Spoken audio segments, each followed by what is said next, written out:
got a big 3.19 star citizen bonanza coming up soon. So if you guys are a star citizen, welcome to hang around. Tuesday News Day, your #1 resource for the entire week's worth of VR news. Brand new affordable VR gloves, Haptic standalone gloves. headsets just got a massive boost. We're about to get a ton of new VR games. By the way, Meta shout out just to ThrillSeeker entirely for doubled commenting down on on the our videos. metaverse. Oh, I and see you, also bro. presence Thank within you. VR Thank you for is your help. about to get a whole lot better with a super cheap full body tracking solution coming. We've got a lot to cover, so let's just get right into the news. So have you ever wanted full body tracking but didn't want to have to sell a kidney to afford it, or fiddle with cameras or a Kinect just to bring your body into VR? I'm waiting for the haptic cod piece.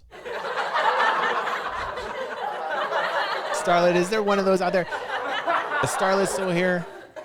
I need confirmation. There's a project that I've been Starlet. following for a long time now that is about to launch that uses something called full body estimation to bridge the gap between I like using full body stimulation. tracking and something like Full VR body chat and stimulation being is a what I'm half looking body for. user. No base stations, no cameras, no IMUs, no straps, no nothing. Just a Steam VR plugin. This is Standable. Basically an improved IK solution that uses the 3-point tracking data of your headset and controllers, something that all VR headsets have, and pretty much guesses or estimates where to emulate tracker positions. And while you are not going to get perfect full body tracking, since Standable really has no idea where your legs actually are, there's no tracker actually tracking them, it really does offer massive improvement to the IK and body presence within VR, especially when you compare it to using nothing. In VR chat, for example, right now it's actually impossible like to an lay AI down VR or tech sit morning. down and have the movement be reflected on your avatar if you don't have full body tracking. And while there are some workarounds, most of the time you're just kinda stiff. And with Standable, not only do all of your movements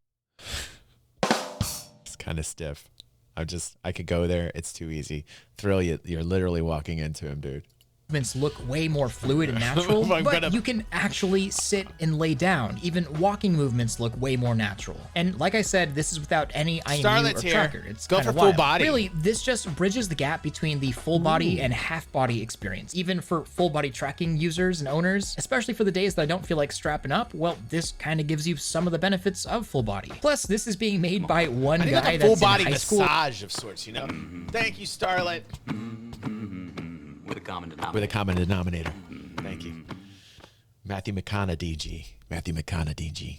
Which is kind of wild as well. But yeah, it'll be releasing sometime soon. Don't know if it'll cost anything yet, but I'll throw the details down below for the V1 beta. It's okay. Again, don't expect actual full body tracking, but the estimation is just a big upgrade over what we had before. Next up, I recently came across a pretty interesting Indiegogo project. I've always been pretty infatuated with VR gloves, and I've tried out quite a few, from Lucas's open source gloves to really expensive commercial setups, but a brand new solution has popped up and it's actually looking pretty promising. This is the Bitfrost. Yeah, it has to be lightweight. They have to not weigh a ton.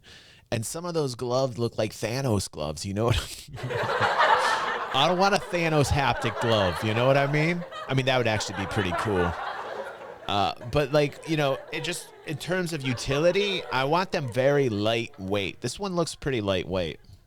Pulse, advertised to have full sub-millimeter finger tracking precision, including splay, force feedback that will hold your fingers back around virtual objects, allowing you to hold things in VR essentially, and even per finger haptic feedback. And all of this comes in at way cheaper than most other glove solutions out there. I mean, the VR glove market can go all the way from $500 on one of the lowest ends to legit $10,000 plus. So the $200 to $300 that Bitwave is asking doesn't seem too terrible. And these actually remind me a lot of Lucas's homemade gloves, which you can build for a lot cheaper than this, but you also have to build them. So I'm definitely looking forward to checking this out. I've been wanting gloves. Listen. Maybe if I build the world's best gloves in the world, but I don't want to like build my own gloves. I just want the gloves ready to go out of the box, for God's sake. I'm a lazy American. For VR for a long time, just there's a lot of challenges, like how do you move in game or press buttons, and it seems like they're trying a lot of new things out, like joystick emulation from thumb movements. Still, of course, this is an Indiegogo project. There are inherent risks to everything, and I think we've seen more of these projects fail than actually go through, but it's still super interesting, and I just had to mention it. So if there's one thing that VR needs more than new headsets or gloves, it's new, fresh software and games. And as much as I love the tech side of things and new hardware, what's the point of having the best headset and gloves in the world if you got nothing to use it with? And You're going to see a lot more. You're going to see more and more titles hit. It's getting more competitive of a market. The prices are starting to come down. It's a lot of good news on that. Meta has announced the long-awaited Meta Gaming Showcase, set to take place just a week before Apple's WWDC event, where it's expected they'll be revealing their new headset. And definitely doesn't seem like a coincidence about these two things lining up. And there have just been so many games that were announced by Meta that just never came to fruition, even years later, like the Grand Theft Auto VR remake, for example. I don't know where that ever went, but maybe we'll see it here. Hopefully, but I'm really hoping to see some good fresh titles. It's kind of been a while, and something interesting about this announcement as well is that they seem to be hinting at something related to Asgard's Wrath, which, in case you don't know, which I'm not surprised if you don't know, Asgard's Wrath was a PC VR Oculus exclusive game from 2019. It was actually a really good VR game, like probably one of the top 15 games ever made, but because of the exclusive release, it just kind of flew under the radar. So maybe this means a sequel or a Quest 2 or a Quest 3 version of the game, who knows? But marketing has to up the game. Here's the thing. If you're Zuckerberg right now, you want to start getting the word out. The marketing has to be elevated. I need to see it more. I need to see it more on everything. Hulu commercials, YouTube commercials. I need to start seeing it more in everyday life. The marketing needs to be raised. The bar needs to be raised on VR marketing completely. We'll all know on June 1st. And talking about Meta, they have had a complete 180 this year. And really, the past 2 years for Meta have been a total whirlwind. From the moment they changed their name from Facebook to Meta and kickstarted the whole metaverse craze, things honestly got pretty bad for the company. Like, people were legitimately wondering if Meta was maybe gonna go under or something. And I mean, that fear kind of makes sense. In one day, they had the biggest corporate loss of any company ever in history. Their valuation dropping by $250 billion in a day. It was wild. And the company was just hemorrhaging money like no other. Then fast forward to earlier this year, and the whole metaverse craze just kind of plummeted. Publicly, it turned into kind of a joke, and just about every company that had announced a big metaverse plan either publicly canceled their projects, fired the team responsible for them, or silently put everything on the back burner. Essentially, there was all this hype, just about every big company in the world got on board, and then it all crashed down. They all just left. And lately, Meta has been pretty silent about the metaverse, instead openly focusing on gaming, AI, and hardware. And it's been working out for them. Their stock price almost recovering entirely after Mark Zuckerberg. Their stock price is actually recovering because they're cutting people, and all the Wall Street people love when there's a lot of fresh firings out there. Those Wall Street guys, they love it when people get fired. So Meta's cut a lot of staff, some meaningful staff too, actually. I don't know if you guys been keeping track of Meta news, but recently there's been a cut of some of the most, I think, influential devs at Meta. Recent layoff spree of around 20,000 employees. I guess shareholders are just into that sort of thing. But I will say, Zuckerberg's commitment to his dystopian future is not dead. In fact, after months of silence, Mark just reiterated that they're just as dedicated to building the metaverse as they've always been. And this is a direct response to the recent sentiment that Meta has moved on from the metaverse to work and focus on AI technology. Zuckerberg stating, quote, "A narrative has developed that we're somehow moving away from focusing on the metaverse vision. So I just want to say up front that that's not accurate. We've been focusing on AI and the metaverse, and we will continue to." He also goes on to say that Meta's AI research will be fundamental to their metaverse vision, imagining AI-centric operating systems and AI-generated VR worlds. And now they're still hemorrhaging money even with all the layoffs. In fact, Reality Labs' revenue dropped by half compared to Q4 last year, while their expenses continue to rise. But they've already stated that this is going to happen for the next decade or so. So that's nothing new. But given all of this, it does seem that Meta has made a bit of a comeback, at least in the shareholder realm. Of course, their next move beyond new software is, of course, the Quest 3. Set to launch later this year, likely at Meta's yearly Connect in October, which actually the Quest 3 was also mentioned in this whole conversation. And I think the most interesting thing about this headset is that Meta is looking to make the Quest 3 not so much a super mass consumer device that's so cheap that anyone can buy. They're actually targeting a more enthusiast crowd this time around. Obviously, with a very beefed up processor, new lenses, and a new design, but also likely a higher price tag for a big update over its predecessor. And while we don't know how much that price tag is, Mark did say that they're targeting a price point that will be, quote, accessible for lots of people. So whether that's $400 or $500 or $600, I'm not really sure what his idea of accessible is, but I'm getting pretty excited about it either way, because I think new headsets are awesome, and the Quest 2 could use an update. And before we get into this big standalone headset upgrade, I think it's time for a wholesome break.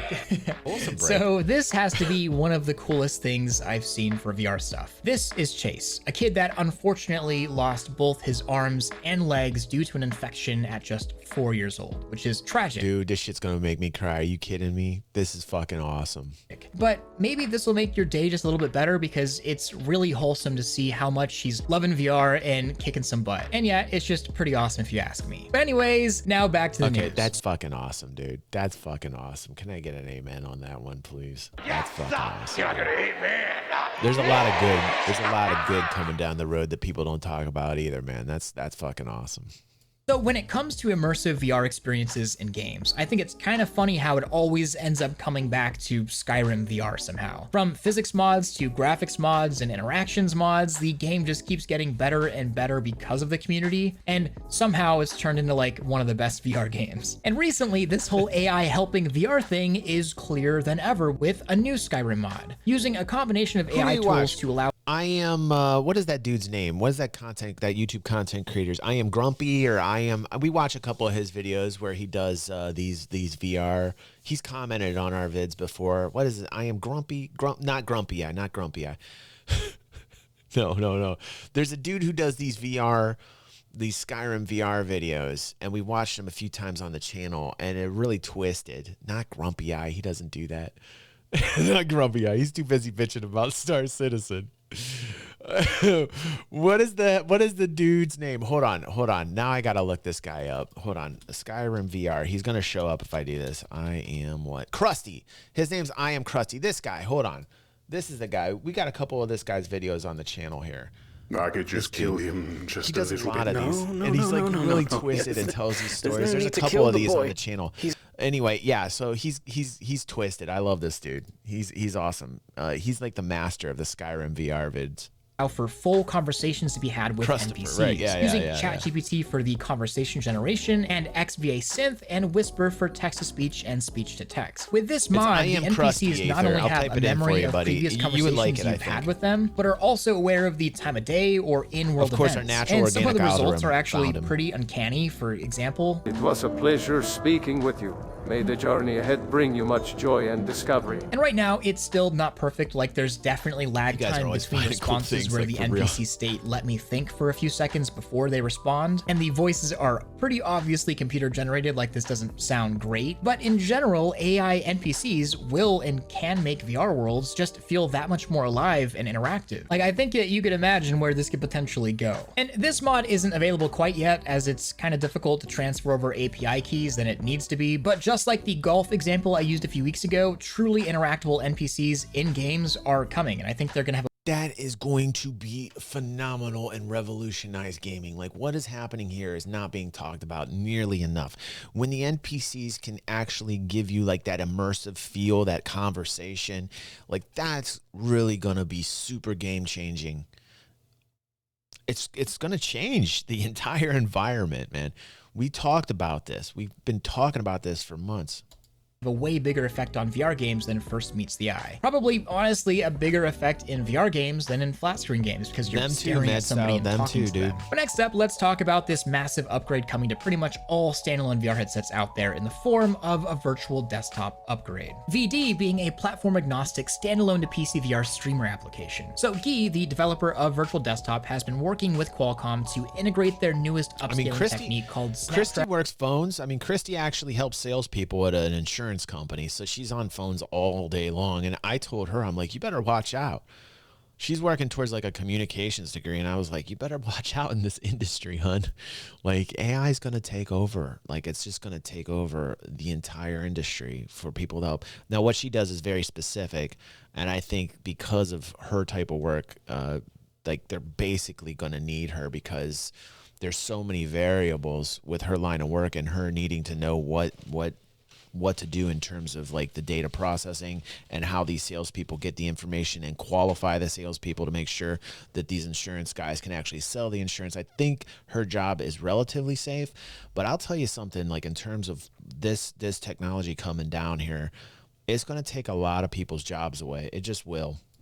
Dragon Game Super Resolution. And basically, this takes a lower resolution rendered image and upscales the image to a higher resolution. And this seemingly simple thing brings a whole slew of benefits. Because you're rendering a lower resolution, it's less taxing for the computer. The lower resolution image also reduces bandwidth, memory, and power requirements, all while the end result that you see in the headset will just look better and sharper than it would before. Generally, this just makes quite literally everything about the virtual desktop experience and PC VR streaming better. And plus, this isn't just for Quest 2 or Quest Pro. This update is live for what's happening now, like the de-dollarization and the brick companies going to form their own currency, and everything that's happening right now is so weird for Americans to kind of swallow this bitter pill right now that's happening. But like, are we shocked? Are we surprised? You should watch Ray Dalio. You guys should check out Ray Dalio. He makes this great video talking about empires and the rise and fall of empires over the ages and how many different currencies have been like the world currency. I think you had the franc, you had the pound, then the dollar. So that, you know, like, and now everybody's talking about China and the yen rising, and with everybody, you know, with OPEC and people now not going along with, you know, the dollarization of oil, and now people are starting to buy oil and natural gas in yen, and it's crazy. And then you combine that with America's biggest debt crisis. We're gonna default as a country. So, you know, there's talk right now about raising this debt ceiling that's already huge. It's infinitesimally huge. It's in the multiple trillions. You know, and we've got till June 1st to basically pass this debt ceiling. But if America defaults, holy God, we'd never let that happen, by the way.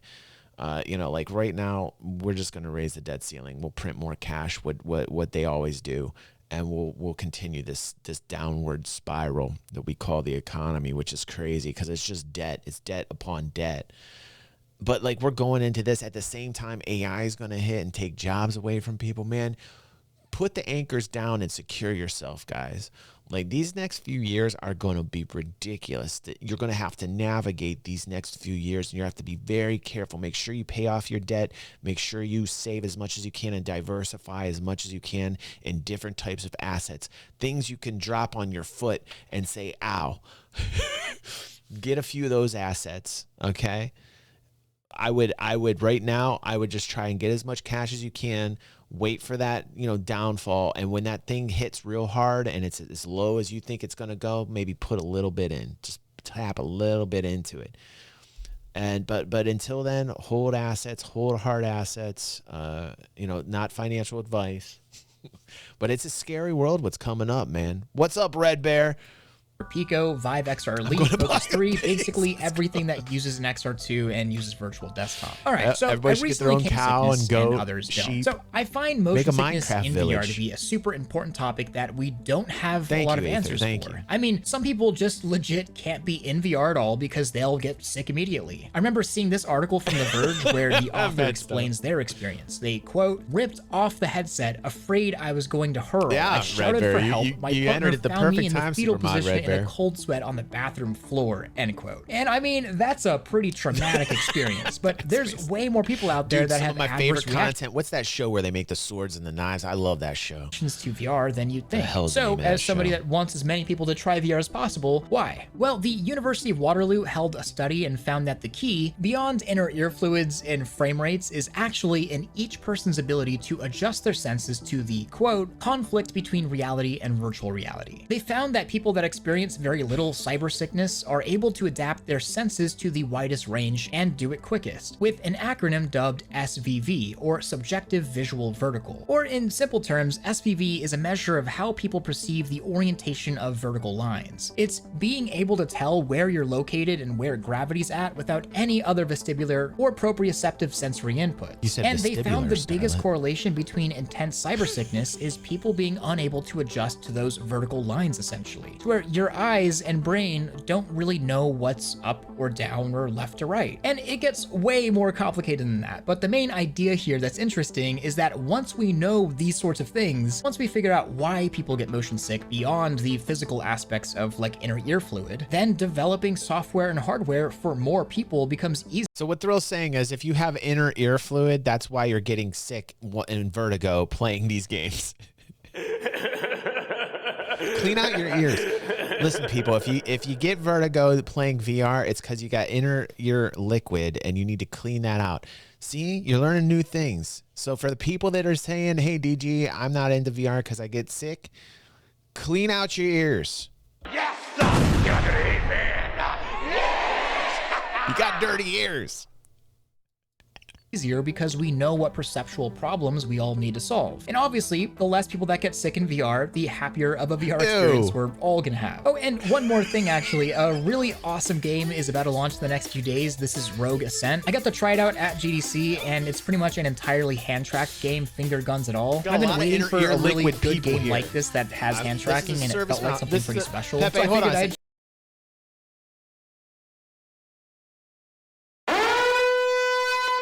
Warning, incoming salad vibes. This is a public service announcement. Listen, if you have inner ear liquid, you know, it can give you salad vibes. So, like, listen, get your ear liquid cleaned out so you can play VR and not get sick. Thank you. This has been a DG360 public service announcement. shout them out because they're about to launch and the premise is actually really interesting. So if you have a Quest 2 or Pro, then definitely go take a look. I know I'm gonna be having fun with it whenever it launches. All right, so leave a question of the week down below and I may just answer yours next. Otherwise, I will be streaming on Twitch today after this video, so come on in. Of course, I'd love to see you there. And thank you to all of my Patreon supporters, especially my Omegas. And until All right, ThrillSeeker's awesome. Shouts us out, helped us. We got like 200 quick subscribers just from a ThrillSeeker shout out. Thank you, ThrillSeeker. Love your videos, bro. Let's see what's next.